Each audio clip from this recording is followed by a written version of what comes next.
table area right here, huh? Yeah. Do we know anybody? Do we know anybody?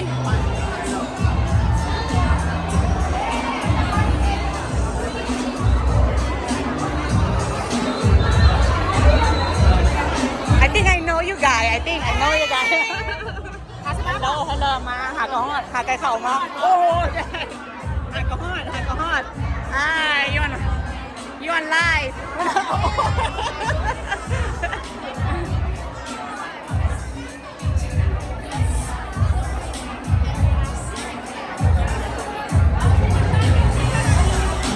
in line taking picture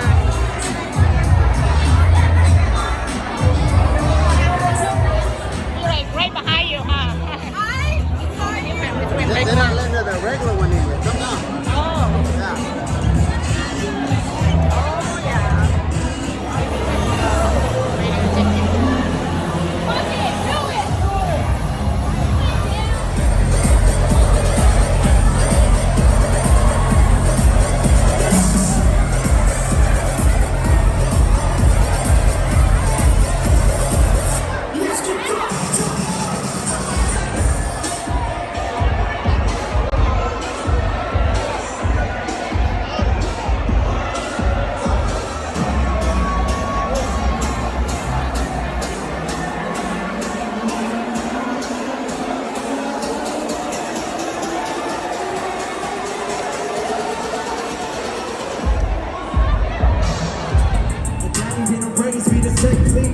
So if you tryna bring all that deep, I'ma grill it up like it's hot tea. Them loud girls spicy. I was sweating all night, think I needed iced tea. Baby G said she liked me. An hour later, I was sucking on her tight tees. She wet like she overseas. I was searching for the I was searching for. Oh, don't know how to do.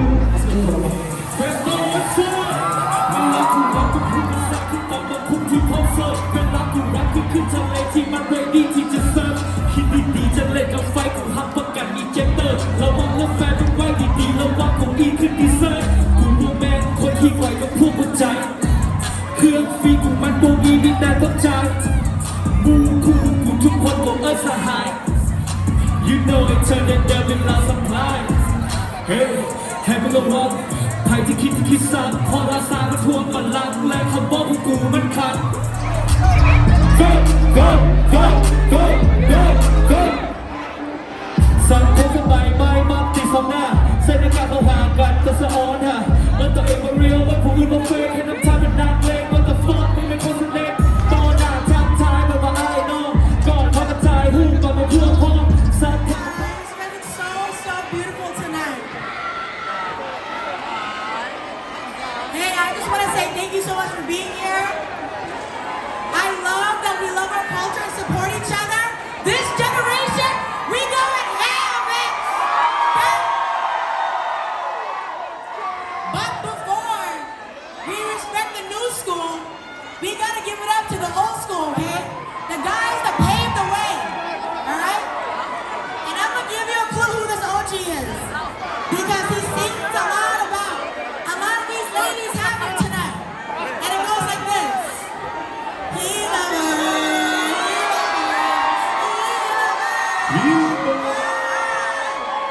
So, when I say loud, you say loud. Loud. Loud. Loud. Let's go.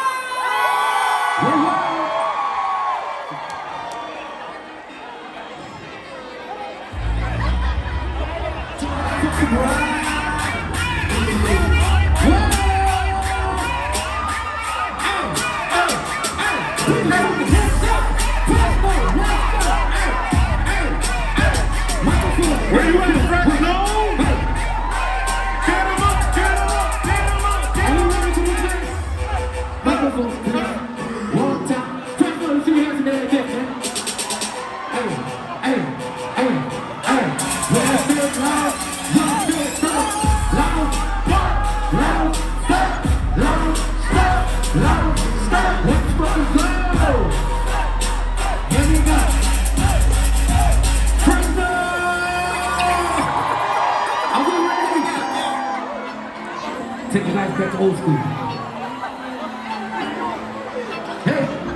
There's so much more, I got no time to take. จะบังคับฉันมีระเบิดมีระเบิดมีระเบิดมีระเบิดมีระเบิด Everyone put your hands everywhere. Put up there. Wow. โมกังล่ะ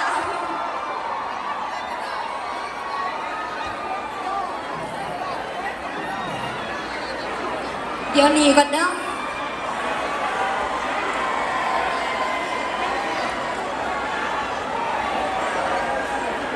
สบายดีอีกเทื่อหนึงสบายดีบ่ตั้งใจมาเฟสโนได้นี่จบคอนเสิร์ตจากมินนิโซตากับบินมาเฟสโนต่อเลยบอกเลยว่าบ่ได้นอนมาแต่ไซเลยนี่อบอุ่นแห้งเนาะขอบใจในนำตัวกันว่าเป็นยังคือมักตัวให้ดังๆได้บ้างขอถามจากคำว่าเป็นยังเจ้าคือใจดำตัวให้หักหัวปากโคบันแล้วเจ้าได้ไปเวลาอย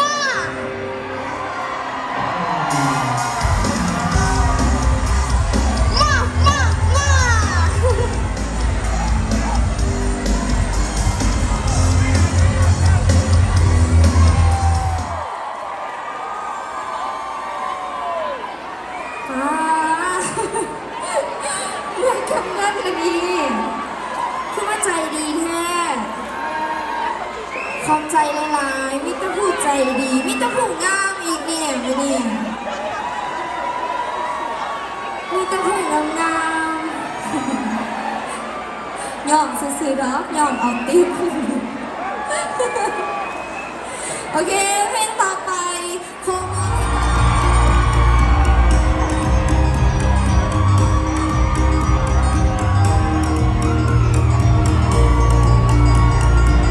ลุกขึ้นมาขวาน้ำกันเด้อ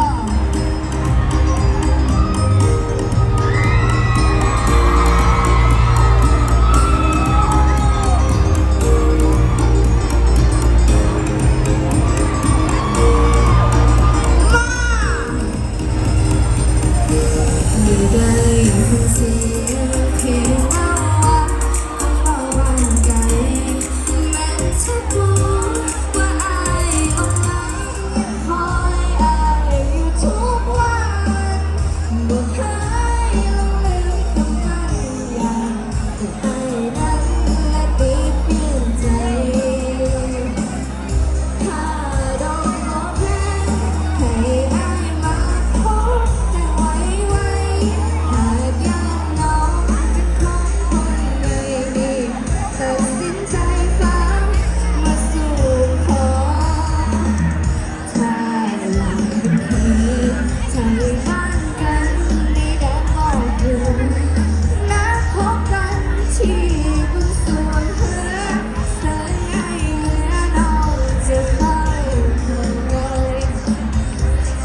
เพียงได้มอง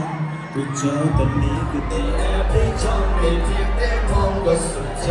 ใจอยู่เสียงทองก็ใจมันติดนอน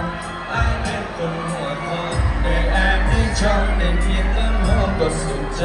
ก็เจ้าเล่นน้ำเหลือเกินเปิดเผยผิวเริงจนตกพื้นไม่คืนเลยอยากเข้าไปใกล้ไม่สาบสายมาซีมาลวงมาหลอกเพียงแต่ว่าไอ้มาส่งมาสอบเป็นว่าเจ้าของงานแต่ที่ยอมเลยตกขึ้นมาหัวบอกใจมันอยากแลกช่างมันเถอะแท้ไอ้ว่าเถอะแท้เด้ปิดต้องได้แท้ไอ้ว่าหลบแลกไอ้ว่าหลบแลกเย่มาตามมาแท้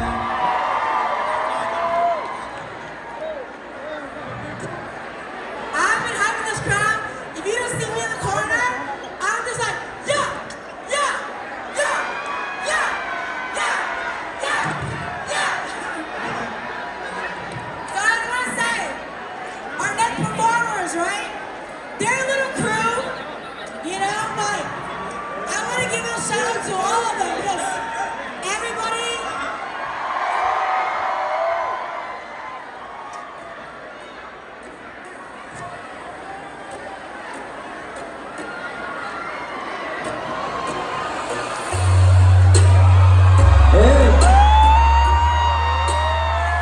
Yo,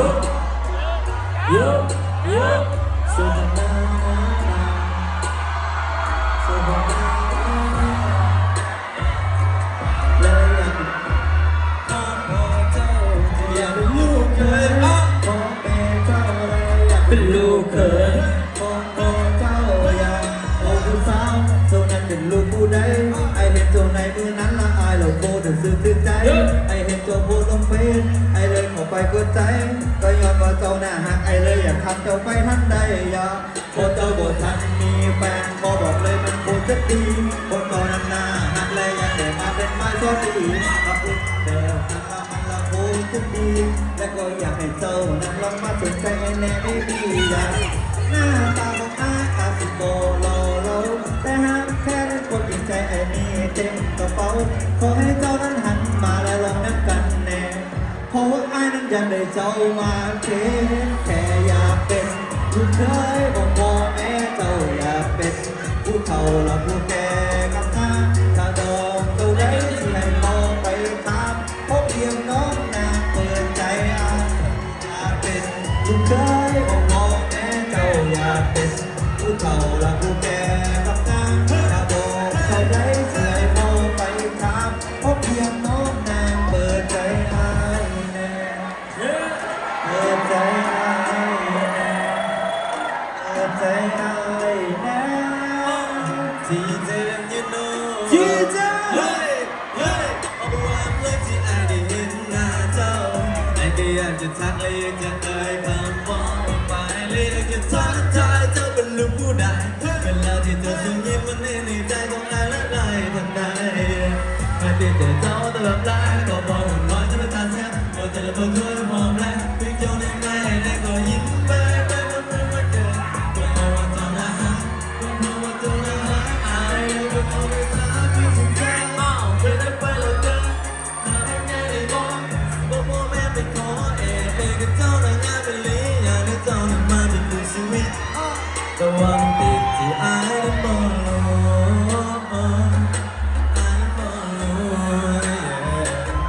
แต่ว่าไอ้ก็อาจสิ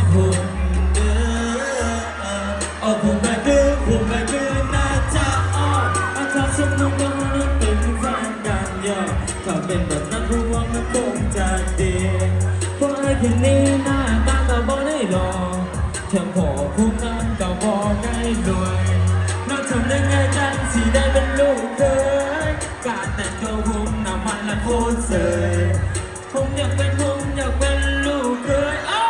ได้ยินมาว่าผมอยากเป็นลูกเคยของพ่อแม่เจ้าอยากเป็นผู้เฒ่าและผู้แก่กำนังกระโดดเท่าไหนสิให้พ่อไปจ้าขอเพียงน้องนางเปิดใจให้ผมแน่อยากเป็นลูกเคยของพ่อแม่เจ้าอยากเป็นผู้เฒ่าและผู้แก่กำนังกระโดดเท่าไหนสิให้พ่อไปจ้าขอเพียงน้องนางเปิดใจให้แน่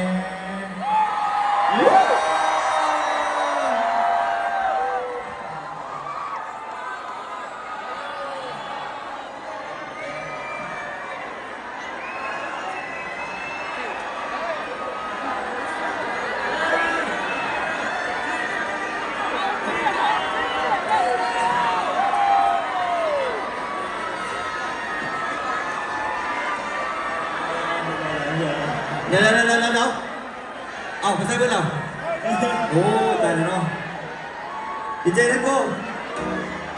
เฮ้ย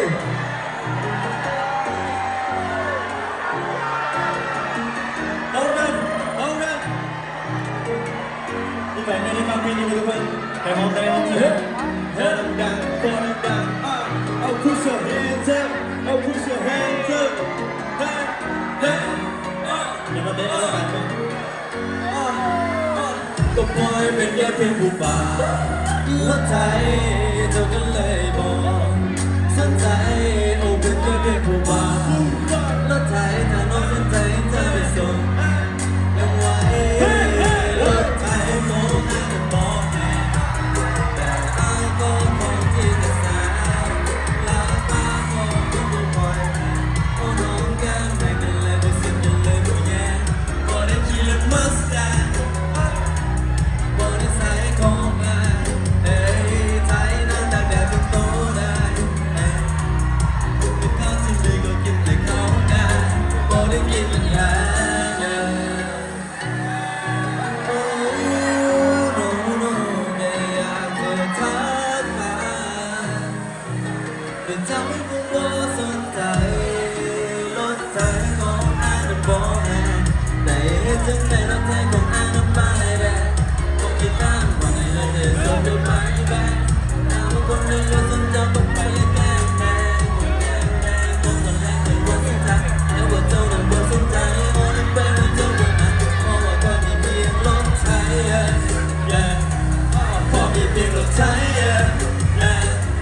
ไอ้ผิวดำโมได้เสียกำโมได้เสียทองขี่รถไฟลูกเก่าห่างจนเลยบ่มองอาจจะตายแต่วันสุดท้ายก็เอาไปครองที่เหตุใจก็เพียงแต่นั้นเอาไว้เป็นแค่เพียงผู้บ่าวและใจจะต้องได้บอกใจก็เป็นแค่เพียงผู้บ่าวและใจเป็นน้องใจจะเป็นสุขคนวันเฮ้ย one two three yo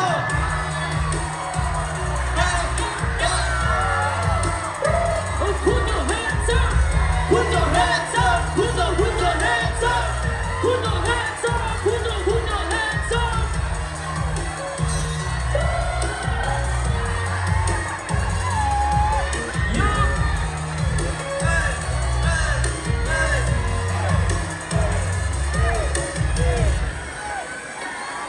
yeah one two three เลยจะไปกันไปแล้วเราจะเก็บเกี่ยวตอนนี้ผู้สาวจะพาไปกินเรียนในตอนที่เดิมเกินจะทำให้มันไม่ยากเท่าไหร่ถ้าจะเปิดใจมันก็ทุ่มเท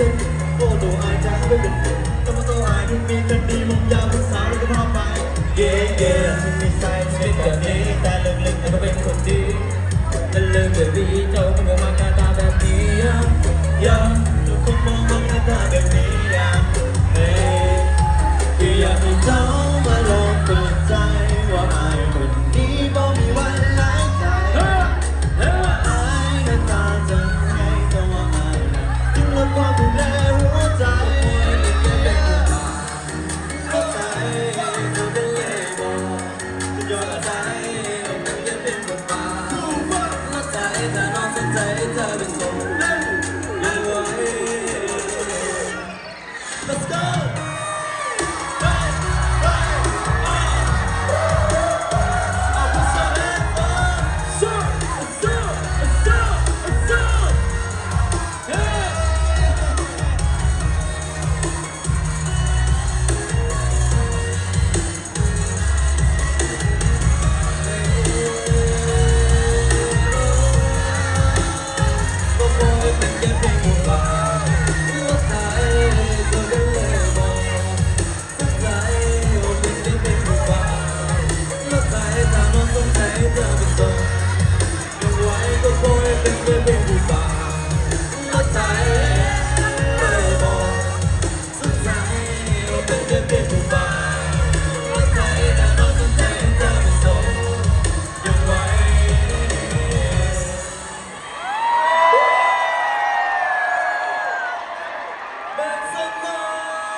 สวัสดีทุกคนเด้อสวัสดีทุกคนนะมา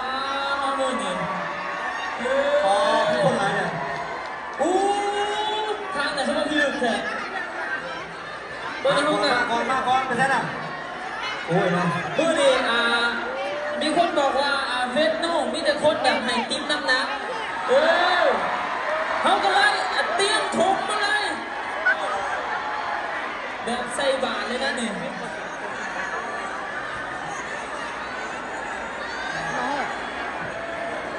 ตอนนี้ผมเข้าโคดีใจแล้วนะรายการผมคิดว่าคนจะมาดูเขารายการขึ้นหน้าเป็นเท่าไรขนาดนี้ขอบใจทุกคนที่ซัพพอร์ตกันเนาะเสียงดังๆในตัวเองหนึ่งที่ทุกคนขอให้รับไปด้วยทุกคนเนาะดีเจ let's go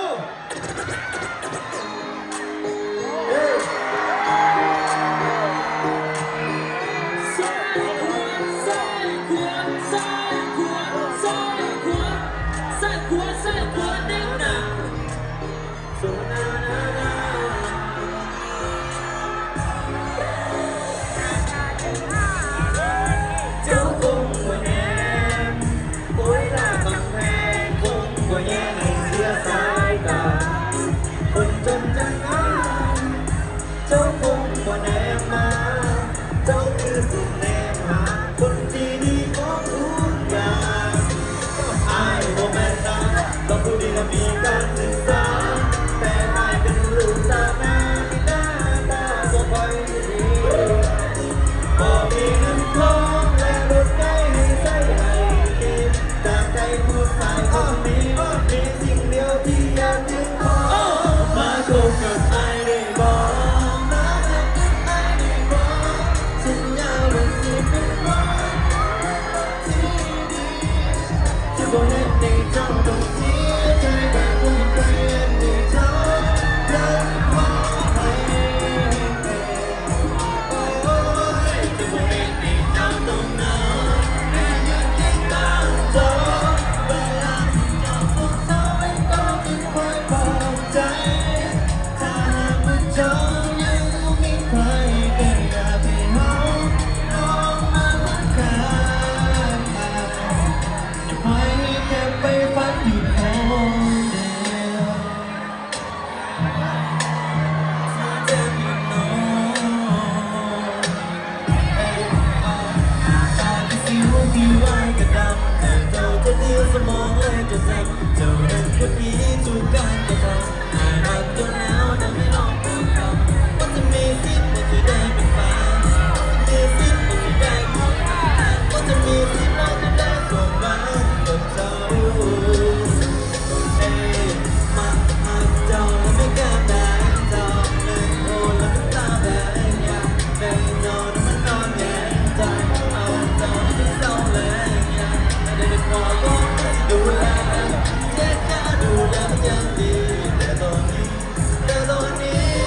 มาคบกับไอ้ได้บอก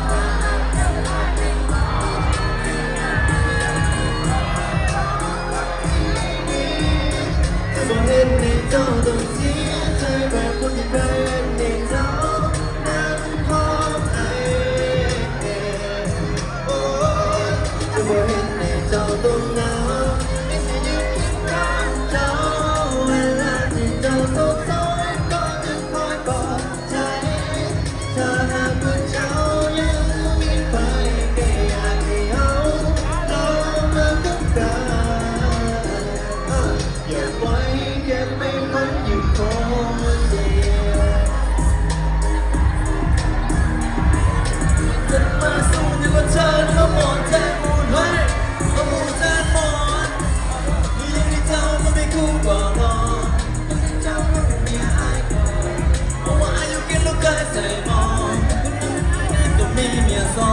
งแต่ว่าในนั้นก็ใส่แต่ทองยังมีเจ้านั้นหันมาม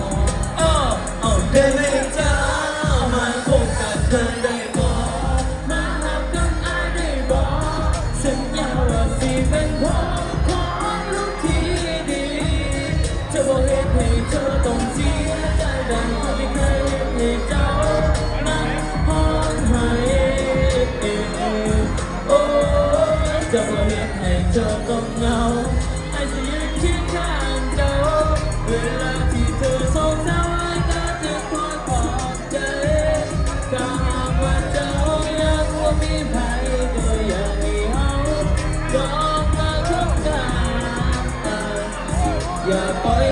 บไปฝันอยู่คนเดียว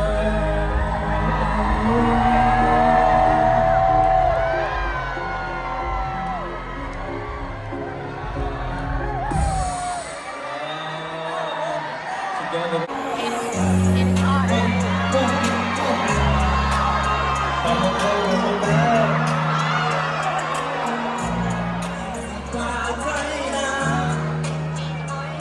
เอา one two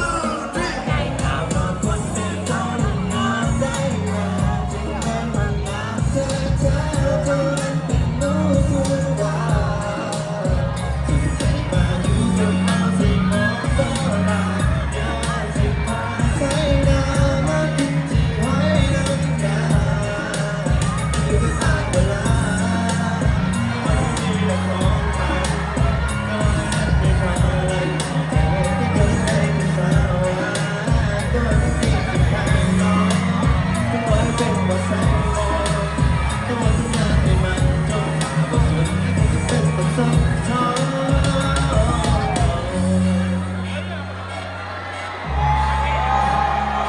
เจ็บ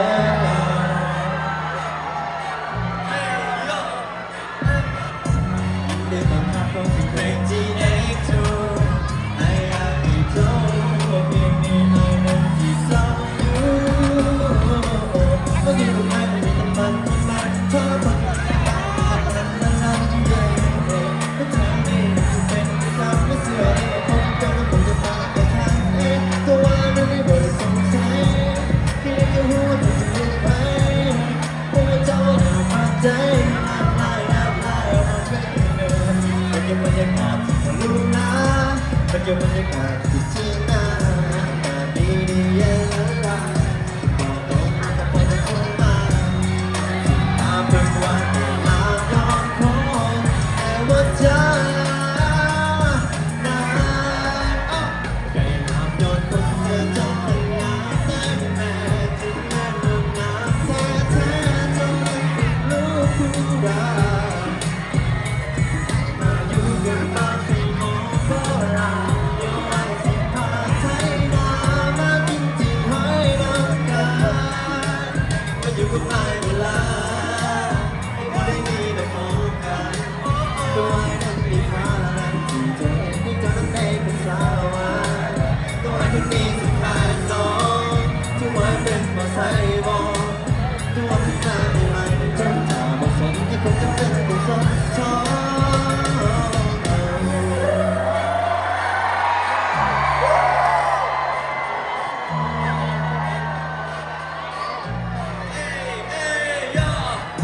ไปบนลาจะไปกับอาจะพาไปกินปิ้งปลาสิพาทุกทีไปย่างเลาะส่งนาหาปูหาปลา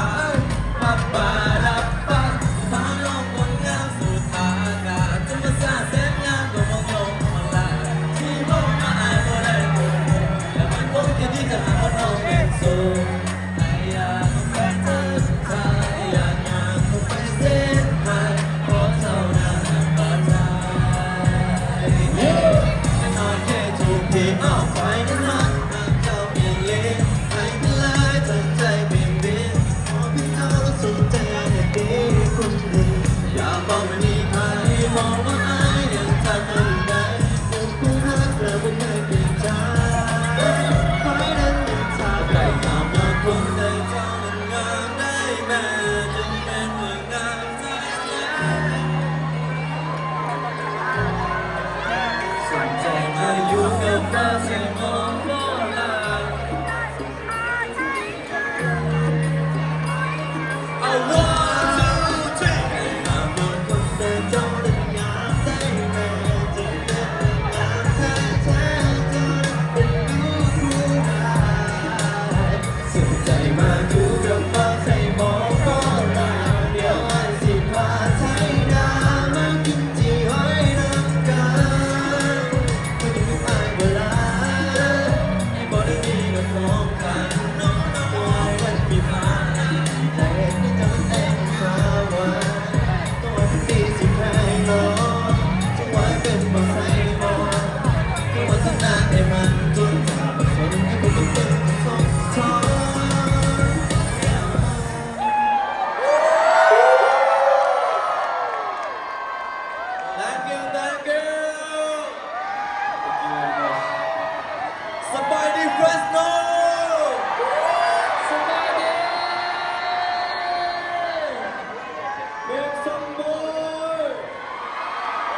ใจเพื่อนนะเราดีใจเลยตอนนี้ก็เริ่มฮอดนะ ตอนนี้รู้สึกว่าฮ้อนแล้วก็รู้สึกว่านักแอลแห้งขนาดเนาะ หลายนะ ทั้งฮ้อนทั้งนักแอลตอนนี้ แบ่งเด้อเอาอีกแล้วแจกเสืออีกแล้วเฮ้ย โอเค ถึงงานที่แจก ตอน เสื นี้ อ เมื่อเราก็จะมีเสือลงมาเสือในรถเอฟให้เล่นทำไปด้วยโอเคขอเสียงคนจะเข้าประตูวิวาห์ได้แล้ว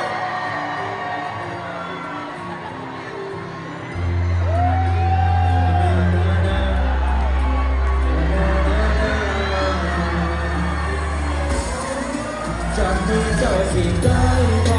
อยู่ใกล้ๆสิได้บ่หอมแก้มเจ้าเบาๆแล้วมองว่าหาทั้งหัวใจหากใจนั้นเพียงคนเดียวคิดถึงนายบ่ขอเดียวถึงจะเป็นแบบนี้เธอก็จะหาเจ้าเลื่อยไปขอให้กำลังอยู่ร่างกายไอ้นี่บอกดาวเป็นความอายรับรองว่าเจ้าจะสบายช่วยเล่นในงานอยู่ข้างซ้ายถ้าเจ้าเป็นบิ๊กอายสิเป็นเทียถ้าเจ้าเป็นเมียอายสิเป็นหัวจะเป็นกูตาอายสิเป็นจัวจะเป็นตำรวจอายสิเป็นจู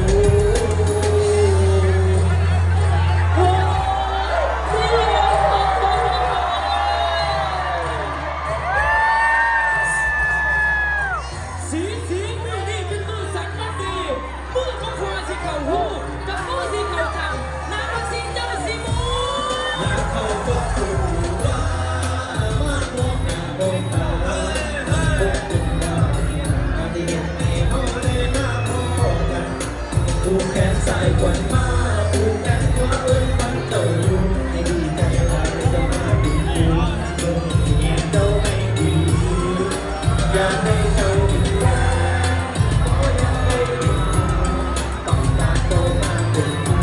โอ้ยแม่ก็มาใจแค่ผู้ใหญ่ก็มาแค่ผู้น้อยก็มาเป็นหนึ่งฝากเอาตาดีมาดูโอ้ยดูไว้ให้เท่าไรจิกจูจิกจู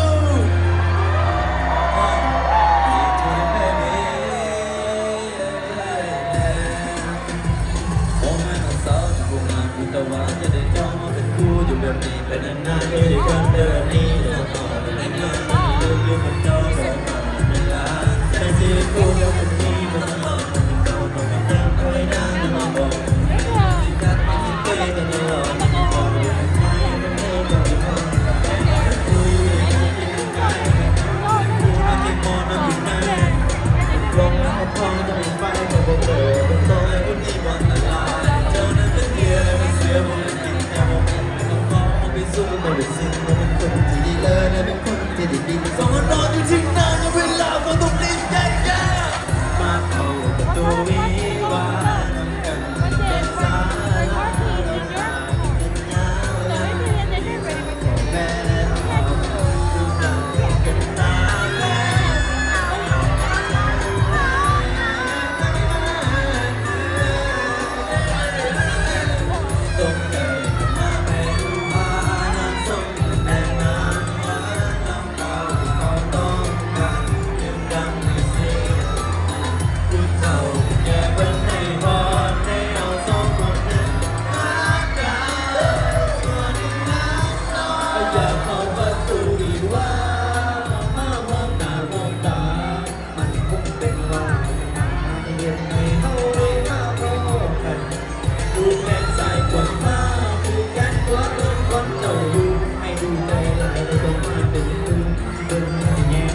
สุดยอดเลยดีเจ let's go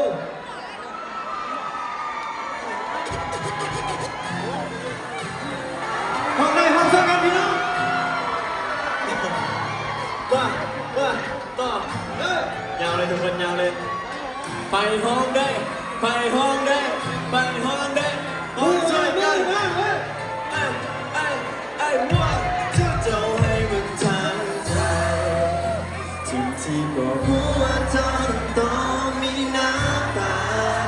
ไม่ได้เจอเธอให้ใครเท่านั้นเพิ่งกลับมาพวกเขานั้นเล่นในจอต้องเสียใจโอ้โอ้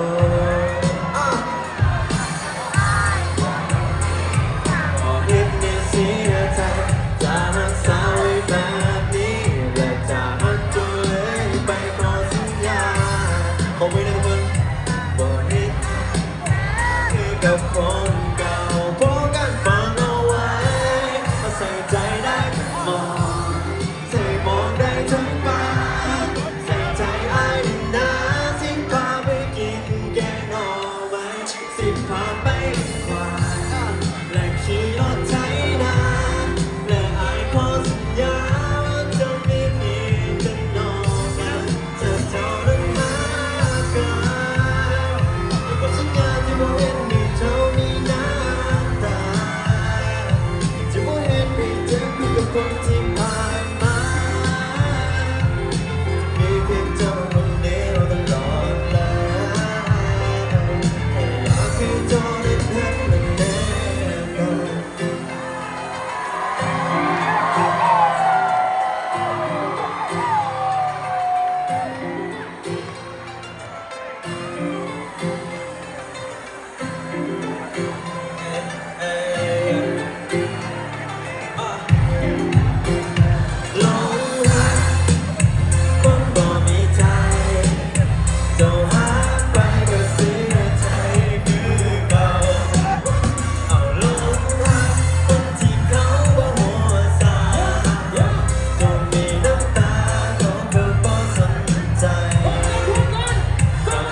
กูจ้า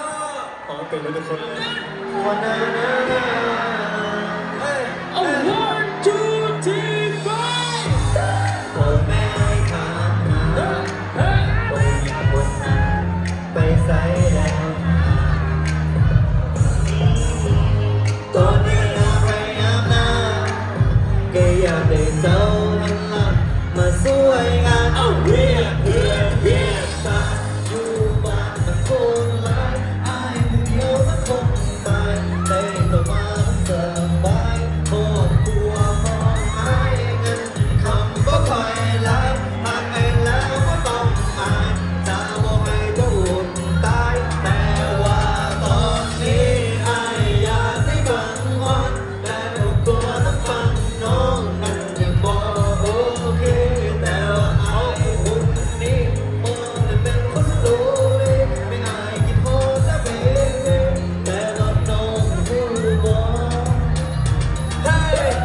พ่อแม่อายบอกว่าให้น้องตามมาเป็นลูกไผ่ให้บ่ดูว่าแก่ไม่ยังจะได้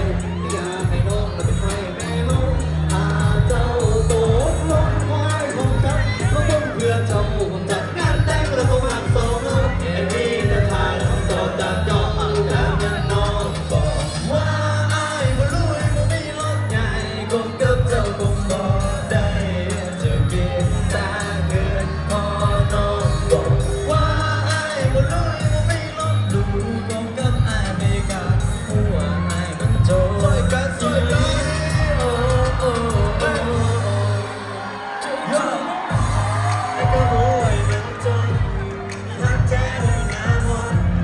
ว่าต้องการไม่ได้เสียใจแค่ต้องคงไม่จะบอกเจ้าแล้วก็เกียบน้องสาวอื่นในบ่ได้วันแต่ใจเลยโดนหน้ามนต์ที่บอกแท้บอกไม่ยอมเลยแต่ผมเป็นคนเก่าที่บอกแค่ก็ยังงงไงที่น้องแก้มแดงน้องที่บ้านก็บอกกับเจ้าฟังไว้อายมันจนกลัวเจ้าบ่ต้องอายแต่เจ้าจะได้ยังไงก็อายเจ้าได้เพียงแต่เจ้านั้นบอกมาว่าต้องการได้ยังไงก็อายเจ้าได้แต่ที่สมจะหวังเพียงแต่เจ้าผู้เดียวแล้วก็มีกำลังอายคนอยากจะบอกให้ดีกว่าน้องน้ำมาเป็นลูกไทยไม่รู้ว่าเก่งอีหยังก็ได้แต่เพียงอยากให้น้องและเป็นไทยแก่เขาถ้าเจ้าโตลงบ่อายผมจับเพราะน้องเพื่อนเราผมจัดงานแต่งเรามาสองเขาอันนี้แต่ถ้าเขาตอบจากเก่าแล้วเป็นน้อง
แล้วมันคงเป็นเรื่องที่ดีละที่เราได้พบ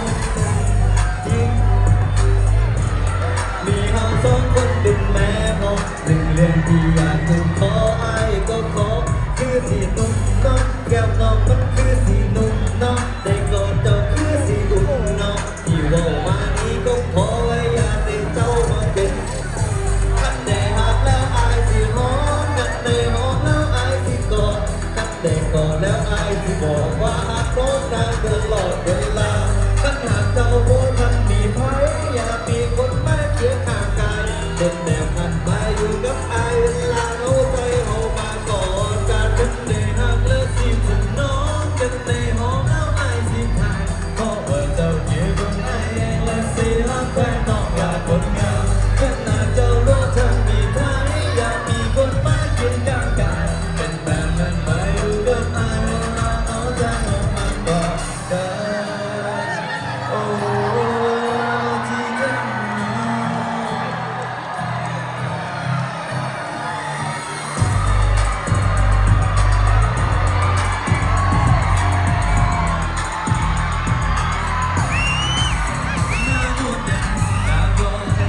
จะบอกสูงอยากบอกอยากจะบอกว่าก็เป็นที่พอต้องรู้เจ้าไม่มีละอ่อนแต่ต้องไปไหน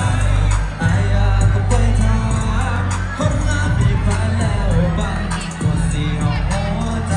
เก็บเอาไว้น้องคนเดียวเพิ่งได้หักแล้วอันสี่ห้องแค่ได้ก่อนแล้วไอ้บอกว่าต้องเป่าอยู่เย็นอาจจะคงกันยันสนับสนุนผมหาแค่นั้นไม่ได้คิดตัวเฮ้ยมันได้ผมก็คงรู้ที่ว่าเชื่อ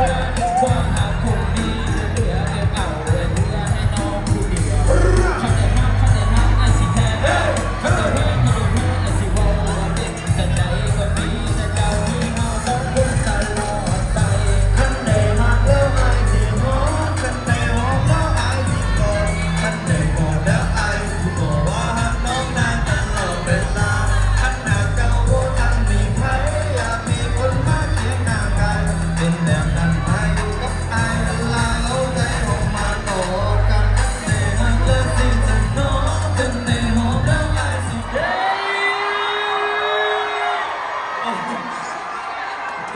เอาไปที่ไหนเนี่ย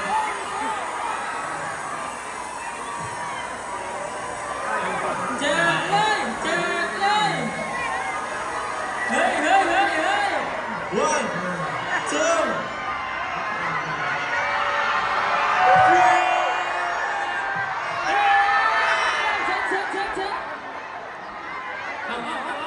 อย่ายากกันอย่ายากกัน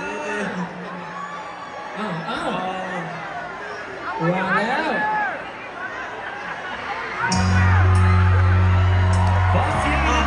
เสียงดังๆที่ทุกคนดังๆโอ้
เป็นแบบนั้นมาอยู่กับอายเวลาหัวใจมองมาก่อนกัน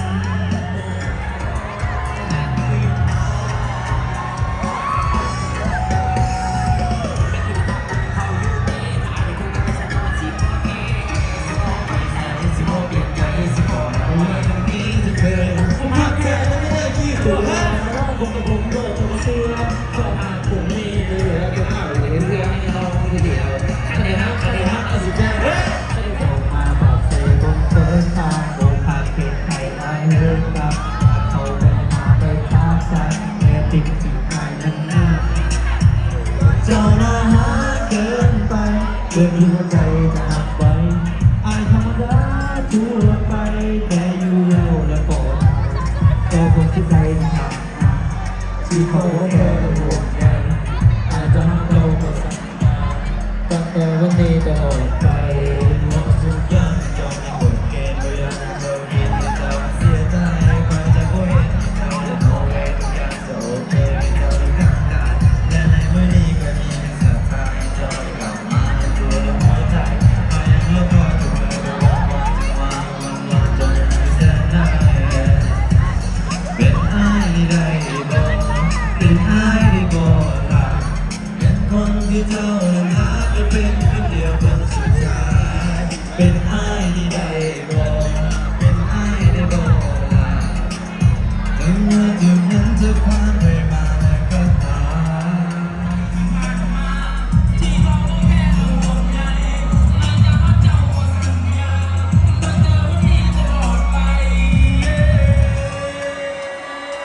เ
เดี๋ยวพออะไรอยู่กันเจอหนึ่งนะ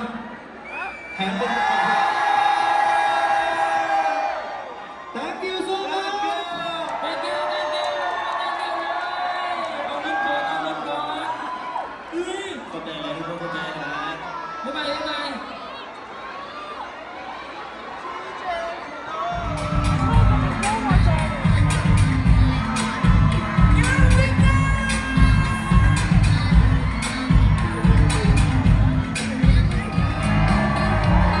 Now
ได้ยินเสียงแค่ I just wanna dance I just wanna fall in love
สบายดีแฟนทัวร์